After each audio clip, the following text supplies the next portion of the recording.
talking, questioning, sharing your experience, information, education, entertainment, news, instructions, advice on diabetes, high blood pressure, strokes, menopause, AIDS, pregnancy, sex. Sex? Did you say sex? As prescribed, take your medication, exercise, and diet. On 88.5 Sufra FM, tell a friend, call your neighbor. Casualty 911 is on.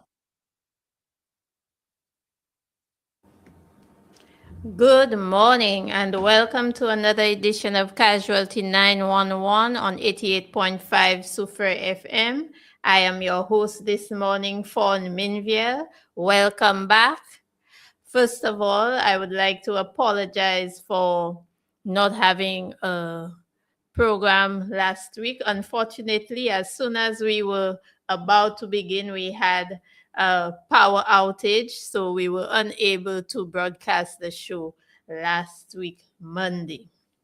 However, we are back on today, and today we do have a very special guest, a return guest nonetheless. And we will be talking about a very important, very interesting topic this morning. But before I introduce our guest, I would just like to touch on a couple of things that are happening, a few little reminders for us as we go through the month of June. During our last program, which Louisa hosted, Mrs. Fadia Campbell, our nutritionist, was on.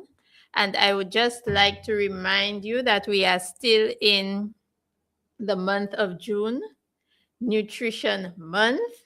And just to give you a little reminder of some of the things that we are hoping you will take into consideration, try to put into practice this month. For those of you who have been paying attention to the airwaves, we have a My Plate, which guides us as to how we can have a healthy diet. I would like all of you to try at least once or twice during the week to use that plate as a guide for how you eat, maybe one meal for the day, lunch preferably, where you have half of your plate in vegetables, your salaison or your protein, your animal protein, the size of your palm. I know that's difficult for a lot of people. Some people like to have a big plate of salaison. So the size of your palm, to have your legumes, and then just to have a small portion of staples. So that would be our ground provisions or our chow mein, our rice, whatever we choose to have on that day. It is typically not how we eat, and typically when we go out to buy lunch, that's not what's served. We usually have a very carb heavy plate, maybe a plate that can serve 2 people. So just a reminder that we can lessen on our portions and also to try to change the size of the portions in terms of what we eat more of and what we eat less of. And that is meant to help us to get all the nutrients that we need, that our bodies need to function optimally, to function at its best, also to help us to maintain a healthy weight. Because as you would have heard Fadia say, our health, good health begins on the plate. So we can exercise, but we also need to be very mindful and conscious of what we have on our plate. So that is just a little reminder for you. In addition, I would just like to encourage everybody to try as much as possible to eat as close to natural as possible so that we use the things that grow naturally around us, our green figs, our plantains, dashing, use those as our staples. Try not to forget the peas. Some of us, we don't eat peas. We might go a whole week without eating any peas. No lentils, no black eye beans, no pink beans, nothing, just no beans. So we need to try to incorporate all of those food groups into our normal, regular diet. Yesterday, the 14th of June, we observed Blood Donor Day. Blood Donor Day under the theme One Drop of Humanity, Give Blood, Save Lives. Now, blood donation is one of those topics that we have talked about a lot on the show. We have talked about it a lot. It is something that can, at any time, any one of us could need blood for so many different reasons. It could be an emergency or it could be due to a certain condition. And just a little clue for you, we have a nurse. We have a nurse right here with us this morning. I don't know if he would like to say anything about blood donation. Just maybe anything you think would be important for, before I introduce him. I will introduce him after. So you'll at least get the voice. Those of you who have been listening to the program, you might even know by hearing the voice. Anything you'd like to say on blood donation? Yes. Okay. What can I say? Well, blood donation, that topic that has been talked about very often. You hear it all the time. But what I want to point out about it is that it actually helps your body produce new cells. So when you do a blood donation, your body has to replace the blood that you gave away. And that helps to boost your immune system because now you have new blood cells in your system. And it's just an overall good thing to do because you don't even know sometimes the person that you're saving is your own self. Sometimes the person that you're saving is your own self. The blood that you donated is the same blood that might be save your life in the future. I personally, I give blood every 3 months, every single 3 months, and I wish I could give it more often. So I just want everybody to donate blood. I mean, sometimes it's not plausible for some persons to donate blood because they don't have enough hemoglobin in the blood or whatever is going on in their life at the time, especially for women if they have their menses at the time. They're not advised to give blood. But anytime you feel the need, anytime you see the bus around, or anytime you hear somebody is in need of blood, give a donation. Save a life. That could be a small gift you give to somebody that don't even know who you are. Okay, wonderful. Thank you. And I did not even know I was sitting next to a regular blood donor, you see? Okay. And he looks quite healthy. He does not look depleted in any way. But just to add to what you said, we would like to encourage voluntary blood donation. Now, you know, that issue of why don't they just pay people for their blood kind of thing. It really has to be voluntary, not necessarily when you have a friend, a coworker, a family member who is in need of blood. I am pretty sure my guest today does not have a friend, a family member, or a co-worker needing blood every 3 months, but he donates every 3 months, and the blood that he donates goes to somebody who needs it. We cannot withdraw from an empty bank. So you must put something in the bank so that when it's needed, we can withdraw. How many of us have a bank account that we just put nothing into it, and then when something happens, what are you going to withdraw? There's nothing there. Okay, so we volunteer by donating blood so that when there is a need, somebody else can get it, or we ourselves, as he said, can get it. So I have a couple of contact numbers there. We know that of late, in recent times, the blood bank has not really been operational in the South, but you can donate at the lab at the St. Jude Hospital, the stadium. And the number is 459-6700, 459-6700, or 459-6758. You can walk into the lab to donate blood.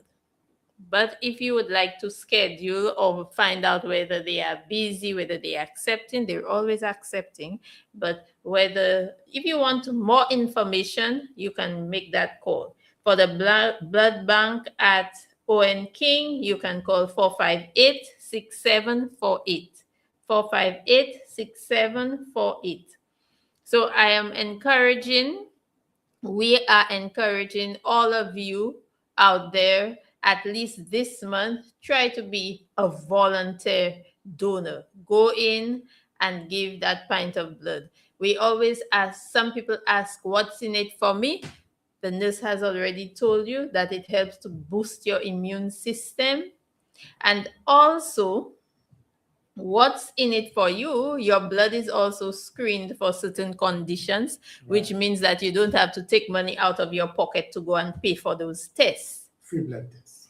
Free blood tests. There you have it. So although the benefits might not be financial, that you don't get money in your hand, but there are benefits for yourself and for your own health.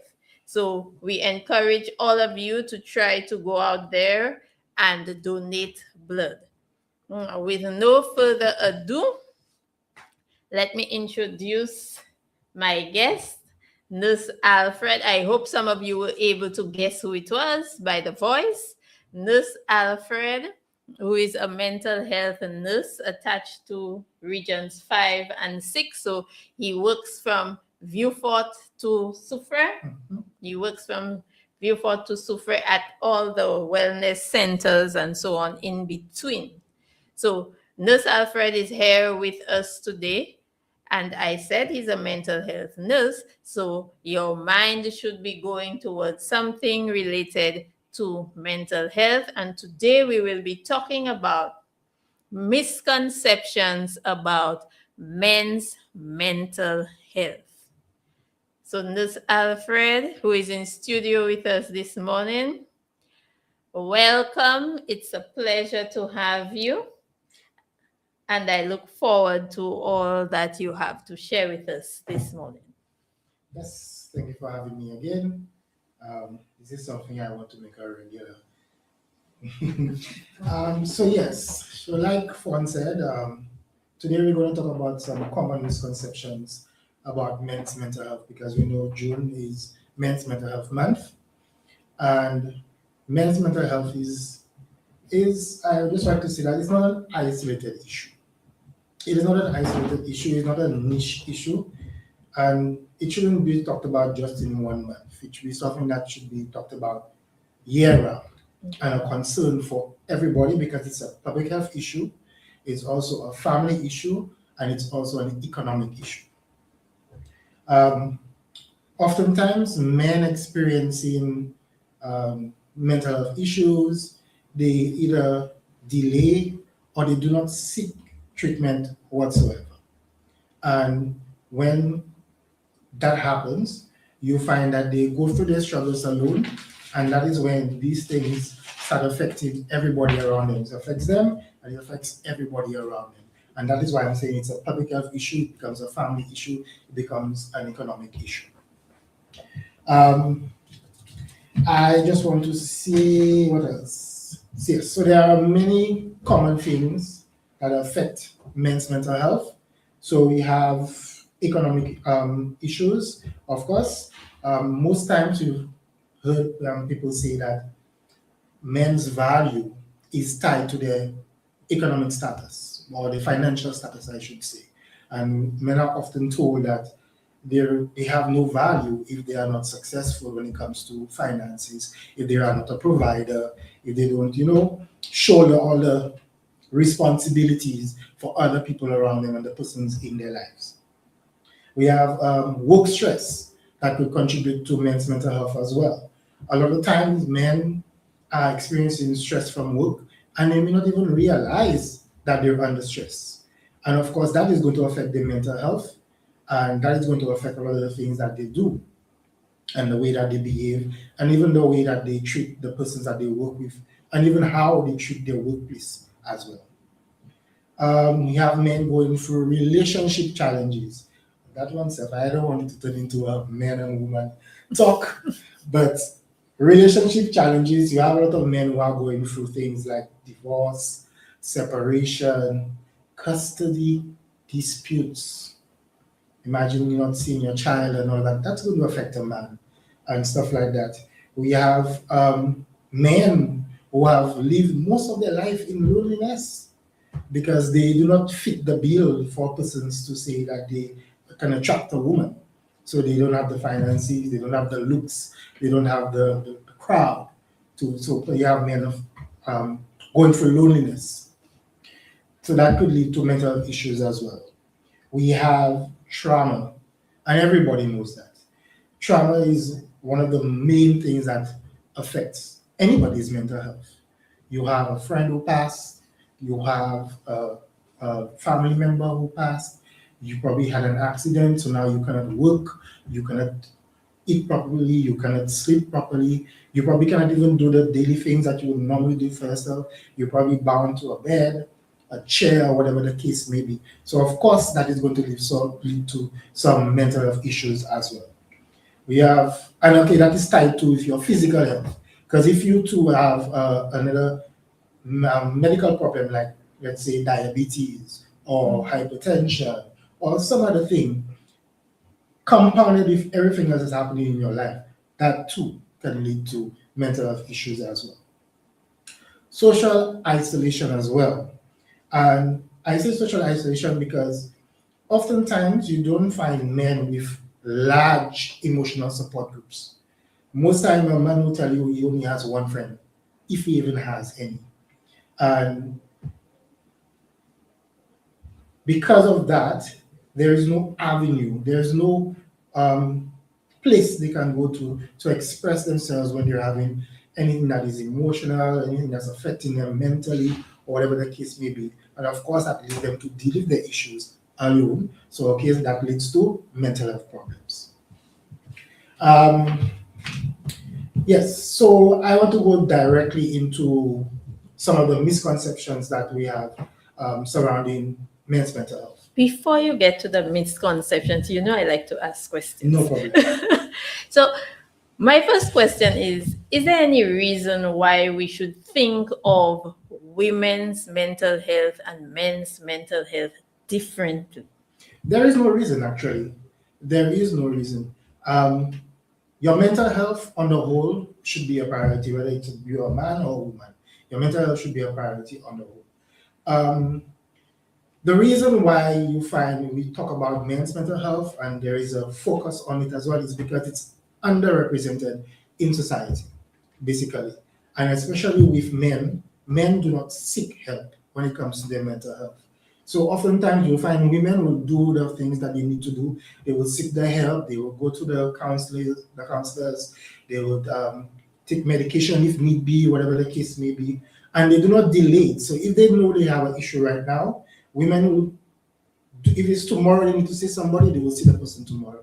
A man will tell you, okay, I'll go until you finally force him to go. If he even goes. Or until a crisis hits. Or until a crisis hits. And sometimes they still may not even go. So that is why there is a focus on men's mental health. So why do you think they delay? So many issues. And a lot of the issues that cause men to delay seeking mental health in treatment is because of the same misconceptions that I'm about to talk about. Okay. And the number one would be, I'm not mad, so why should I seek mental health treatment? You understand? Oh, I can handle it. That. Okay. The I am not mad thing, it's tied to another misconception that society has when it comes to mental health on the whole. So when persons hear mental health, to them they only think about mental disorders. And that's things like depression, schizophrenia, anxiety, and all of these things. But mental health is not just these things. That's just a small section of mental health, and that's just the disorders. These are the things that can go wrong in mental health. But your mental health is basically your overall well-being. It's what you think, what you feel, and how you cope with the things around you. That is what your mental health is. But to be honest, you know, going back many, many years, I can recall that anytime we talked about, as you said, people with mental health issues, it would be talking about somebody at Golden Hope. You remember the time of Golden Hope, and then the mental wellness center, or you go to the wellness centers and the people you see going to the mental health nurse are usually people with mental health disorders. Right. So I think maybe that's one of the reasons why people associate, you know, having that type of discussion with a mental health professional. They associate it with people with those sorts of conditions. Yeah, and it's not wrong to associate it, but it's not all. It's not correct. It's not all. Yes, it's not correct. Yeah. Okay. So I will allow you to continue the misconceptions, and obviously I will be asking some more questions as we go along. So yes, like I said, the first one I was talking about is the association with mental disorders. And when we tell you, I'm not mad, why you want me to go and see a doctor? Why you want me to go and see a nurse or whatever? And that's not the case. Men throughout their lives may not realize it, but they are subjected to a lot of how should I say it? Expectations placed on them by society, and that leads to a lot of mental health issues that they may not even recognize that they're going through. So they're thinking that they're not mad, but they have a drinking problem, they have a smoking problem, they have anger issues. That's a mental health issue. It's not a disorder, but it's a mental health issue. And there are reasons why men go through some of these things. And I was watching a clip recently about Dr. Gilead, and he was talking about men's mental health. And one of the things he said that stood with me was that all men need some form of counseling. And I agree. Because growing up, you were always told that we have vulnerable people in society. And when you have vulnerable people, what comes to mind? I would think about people who are poor, economically. Right. You would think about older persons, Right. You very think young about children. And women. You don't think Not men. so much. Yeah, sometimes you do. We do sometimes categorize women as a vulnerable category in society, but you don't hear people talk about men. So sometime in their life, men stop being boys that everybody cares about, and they become men that nobody cares about. And that, yes, it's true. It is true. It is true. I'm sure you will look at it. Even in teenage years, the boys go through the process. They start easing them into the process of letting them know that nobody's going to care about them when it comes to their mental and their emotional well-being. In what way? Okay, so we often tell boys, don't cry. And that's why it bleeds into the adulthood, where we tell men that they should not be crying, right? How many times have you heard that? I'm pretty sure you've heard that before. That men don't cry. Or yes, I've heard that. I've heard that, but I've also heard it said to girls. So young girls, for example, if you fall, if you hurt yourself, don't cry, my girl. Don't cry. Don't cry. Don't cry. You know? No, it's all to do tell somebody don't cry in the moment. But what I'm saying is that persons are telling little boys that boys don't cry, or you shouldn't be crying, because it shows vulnerability. It shows a sign of weakness, according to how certain persons look at it. And oftentimes we do not want to associate our men with vulnerability or weakness. So that's why I'm saying it bleeds from the teenage years, and goes into adulthood. Okay? And a lot of the masculinity norms that we have are the things that would lead to these mental health issues. So another misconception is, like you said, men are supposed to handle their business by themselves, right? So if you say you are a man, you need to show that you are a man. That means you can handle all of the business by yourself. And most times, men take that to mean that if I am going through a mental health issue, if I'm having some mental health issues, I'm not supposed to speak to anybody about it because I'll be burdening other people with it, or I would seem like I'm incapable of being a man, right? So sometimes, again, they keep what they're going through to themselves. It affects them mentally. They react physically, and we still see them as not being a man in society, because now you are creating problems for persons around you. So there is that fear, there is that judgment that comes with all of these aspects when it comes to men seeking mental health treatment. Oftentimes, like I said earlier on, men do not recognize that they need treatment. So that is why sometimes you will find they will not seek treatment, because they don't recognize that they need treatment. So what are some of the behaviors probably that would give an indication that that person, even if they do some self-reflection, or for the people around them to be able to say, well, I think you need to speak to somebody? Well, yeah, like I said earlier, they engage in drug misuse. And when I say drug misuse, I'm talking about alcohol as well. So they abuse alcohol, they abuse the other drugs like marijuana and other stuff. They have anger management issues. They're irritable all the time. They isolate themselves. So these are the things that you need to look at when you need to recognize that men are going through some mental health issues. Some men also do not see the way we look at depression. Like for some women, we look at depression and see depression as them being sad, and crying all the time and probably sleeping all the time. But for men, depression is not always sad. Depression can be angry all the time. So it might look a little different from how a woman's depression might show itself. Right. And anxiety as well. So if a man is anxious about a situation, probably he just lost his job, he has financial responsibilities, of course, he has to take care of the home, he has to take care of his children. He has to look as an upstanding person in society. The anxiety that he feels around all of these situations may not show up as the normal way we will look at anxiety. If for them, it might be that they're irritable and they express anger. And oftentimes, men who are not, how should I say it? They are not taught to express their emotions. Because again, emotions are a feminine thing, right? And expressing your emotions are a feminine thing.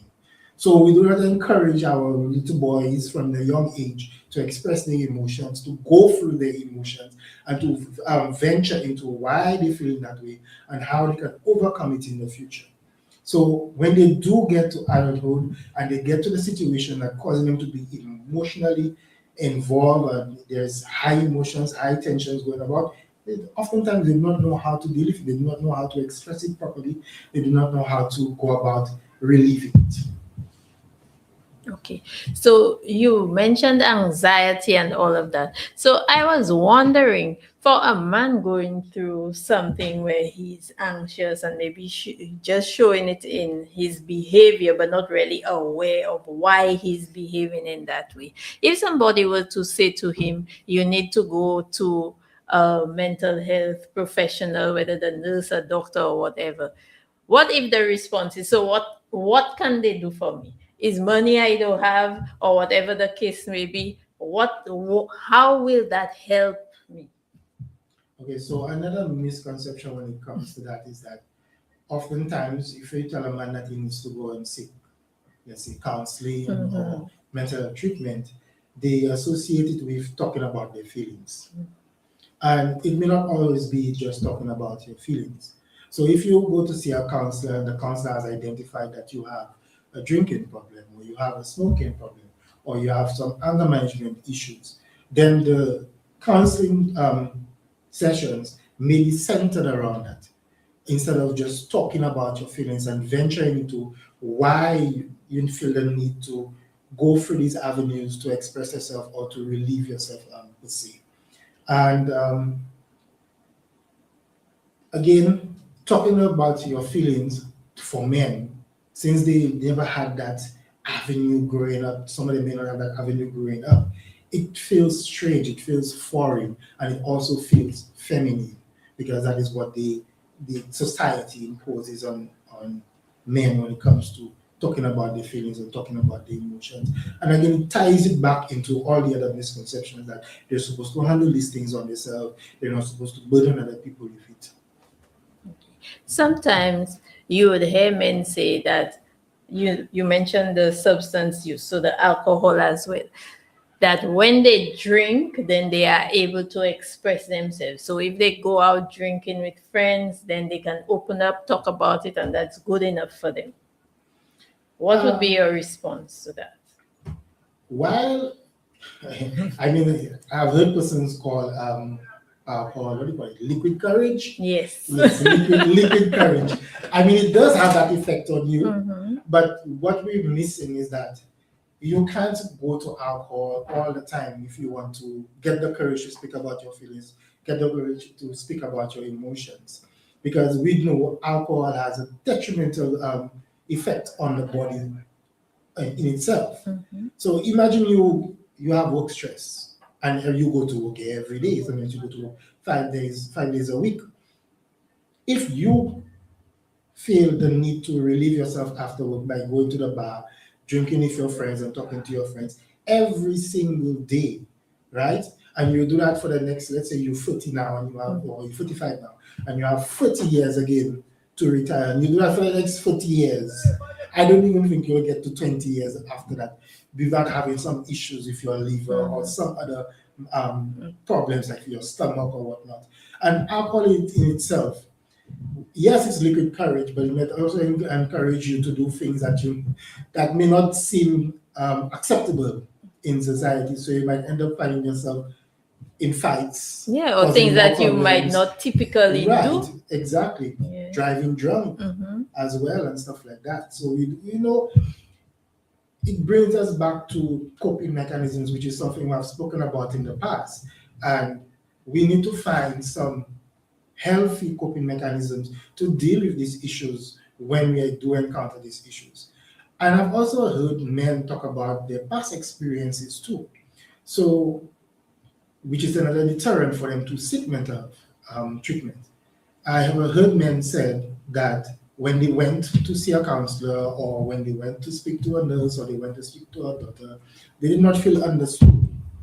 Because oftentimes they went to speak to a female as well. And I'm not saying that females cannot understand or they cannot relate to what men go through, but I would feel like if you as a woman, right?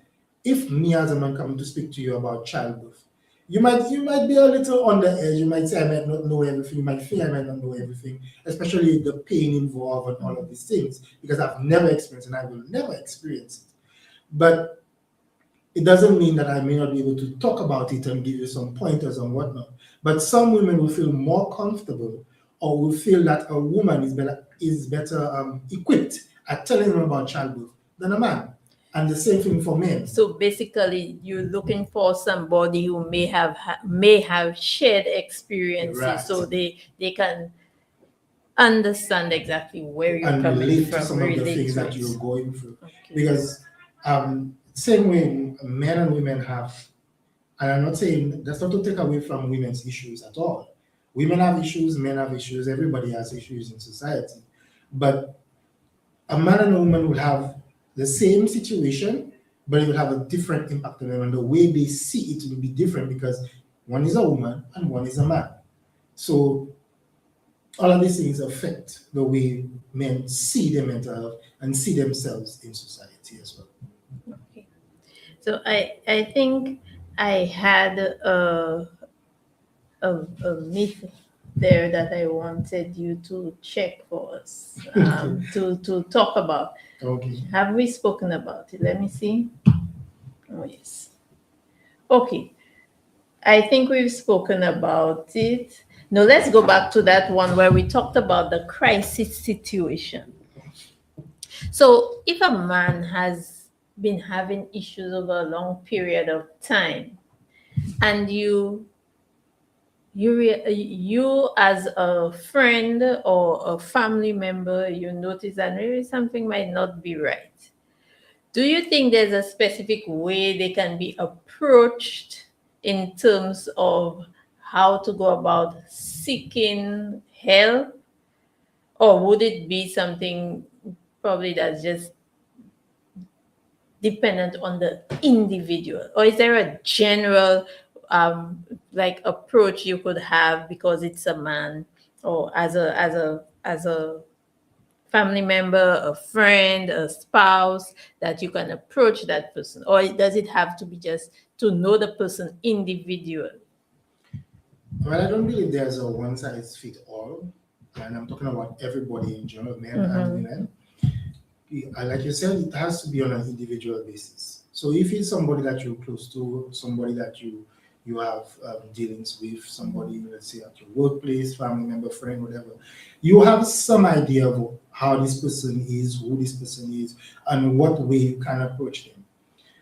So there's no general rule to approach persons and say, hey, you need to do this and you need to do that, or to encourage them. However, I would say that one thing that will always work is to show persons that you support them and to show persons that they're not alone. And that is what happens with men as well. Oftentimes, men do not feel like they have the support, or they feel like they have to do things alone. So, yeah, so I feel once you are supportive and you are not, what's the word I'm looking for? Like you do not make persons feel bad if they don't seek help, right? But you always let them know that you are there to assist, you are there with them, you are there to support them if they need the support, if they need to go somewhere, and all of that. So how would we support somebody who is having mental health issues? Again, so Or not somebody, because we're talking about men. men. Yes. Okay, so again, like I said, it's on an individual basis. And So generally speaking, is there something, are there certain things we should know in terms of providing support to a man who is having mental health issues? so, like I said, persons like to feel that they are understood.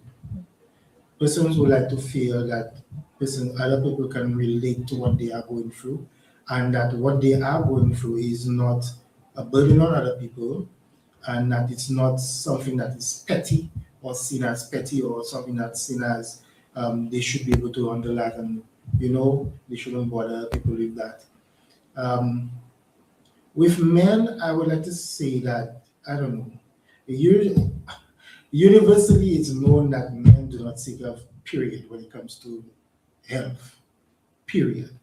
Whether it's mental health, physical health, whatever. And it ties us back into the misconception that men who seek help and who seek treatment and all of these things, they are seen as weak, they are seen as vulnerable. And oftentimes, yes, we tie men's success to their financial success, their value to their financial success. But even financially successful men have mental health issues as well. Absolutely. They have mental health issues as well.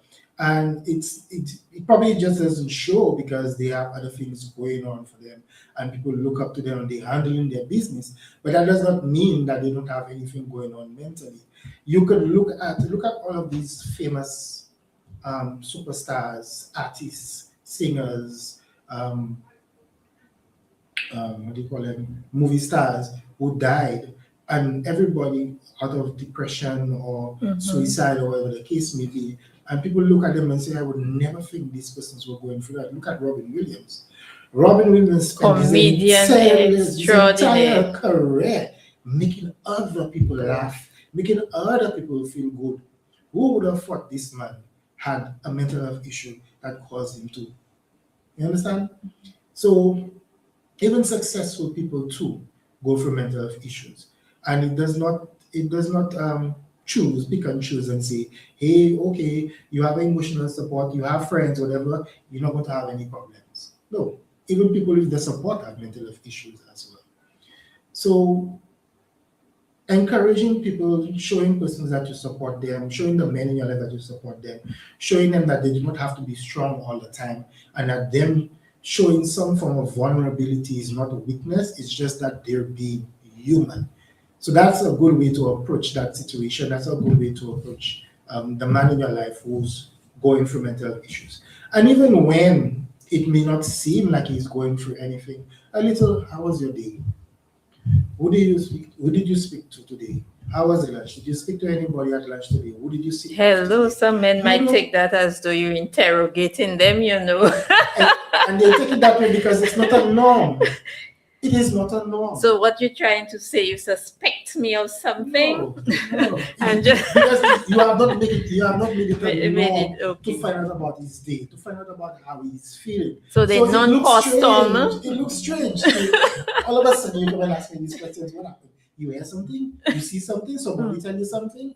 You understand? So if there has been a practice that has gone on, and that should start from your little boys going to school. You understand? Assess the mental health. Assess the whatever went out through the day. We tend to sometimes leave boys to their own devices, and we gather our females, our little girls. But no, you need to treat all children the same way, so that they have the necessary skills to deal with situations like that in their future when they become adults. I agree with you 100%. Now, I want to go back to depression. You mentioned depression.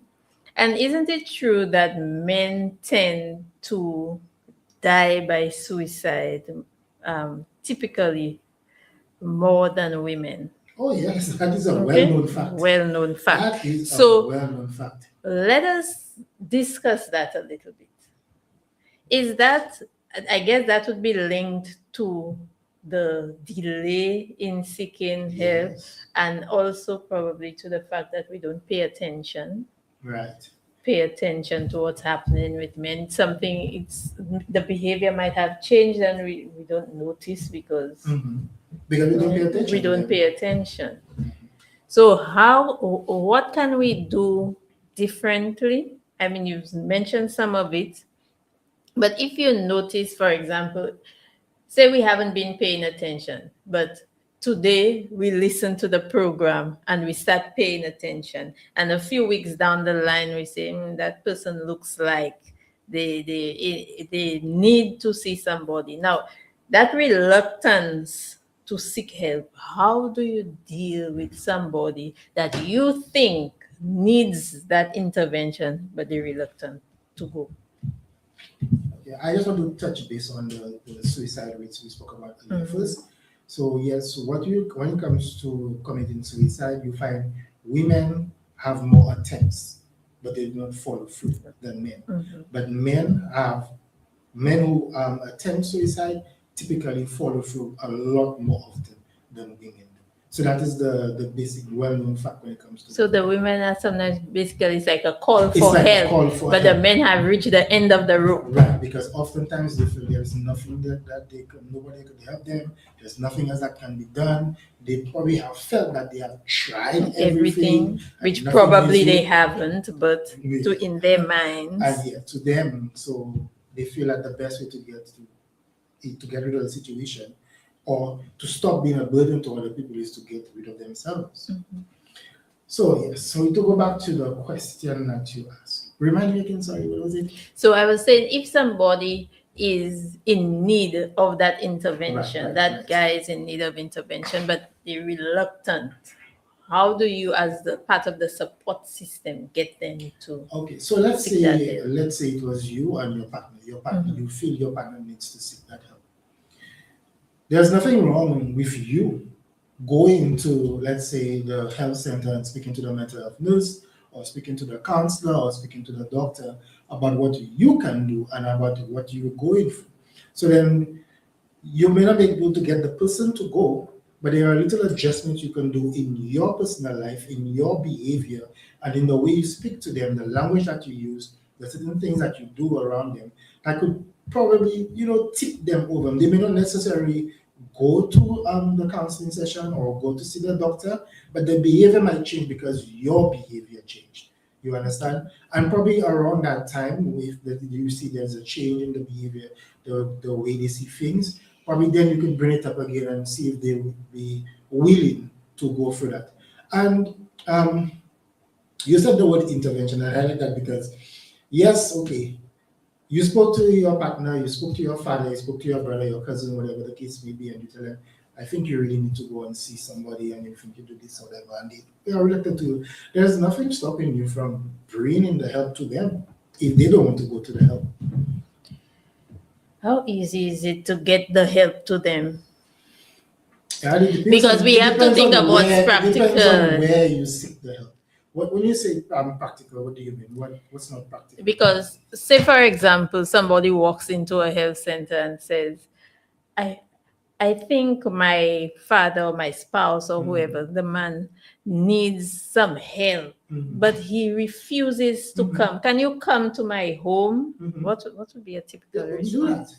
We You do would? that. You The would? mental health team does that. Okay. We do that, and we call it a home visit. Yes, I know about home we do visits, home but visits all the time. okay. We've gotten calls to answer to crisis situations, and we've gotten persons again. Like I said, the person may not come in, but a family member comes in and say, "Hey, this is what's going on with my family member. Can you assist?" And then we go to them. We do that. There is that help. That service is available island-wide. Okay.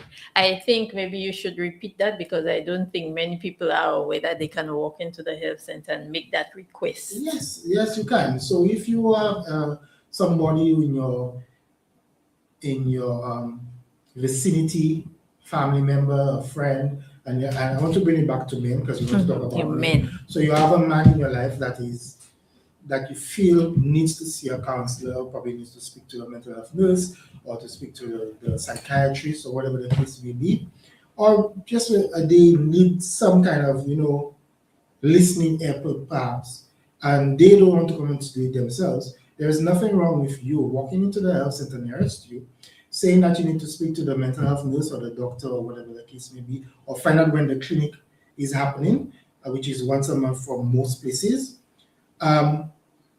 And you come in yourself, get some pointers that probably you will try in the meantime, get some ways that you could change the language, you could change the behavior about it.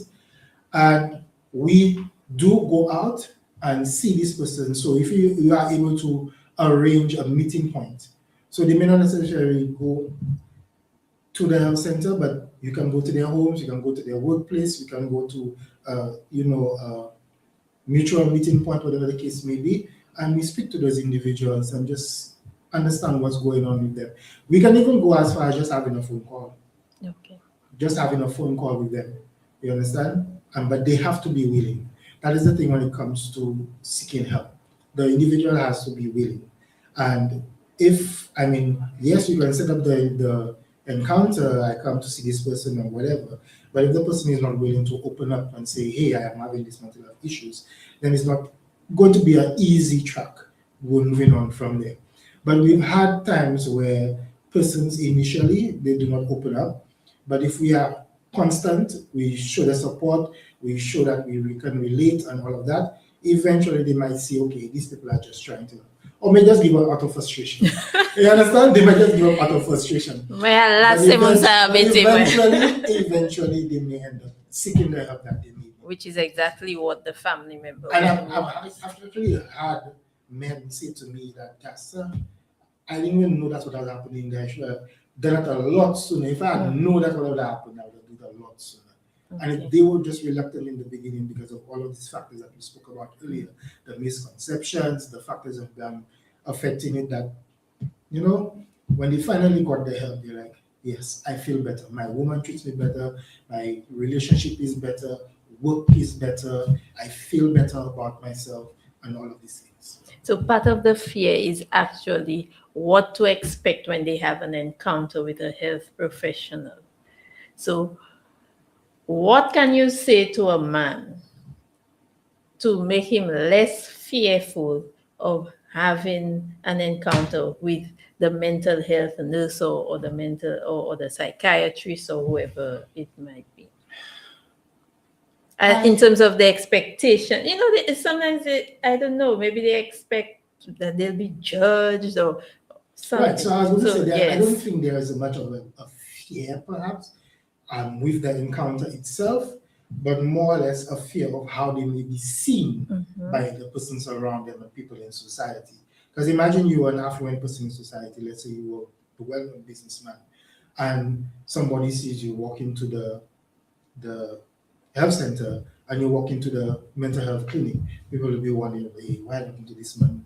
Something going on with him. And again, it's because we have associated mental health with mental disorders instead of just overall health self. We see things differently and we judge people on that. And oftentimes, our judgment comes from lack of knowledge. Lack of knowledge. So I don't think there's a fear per se, it's just the judgment, the stigma associated and all of that we need to overcome. And it's a long road. It's a long road and may not be something that we may ever overcome, but men need to realize that there is nothing wrong with being seen as weak or vulnerable, I should say, not weak. There's nothing wrong in being seen as vulnerable or having issues that you cannot personally deal with on your own and seeking help for it.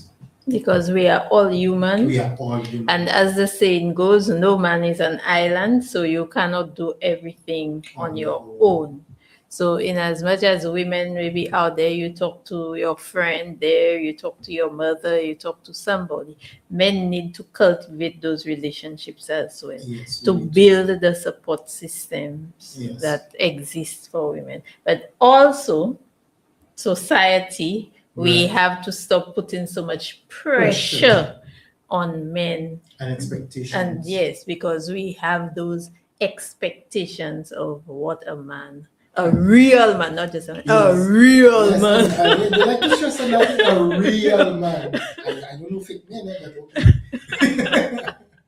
So we need to create those safe spaces for men. And Absolutely. The safe space starts in the home. It starts in the relationship. It starts with the partnership that you build with the people in your lives.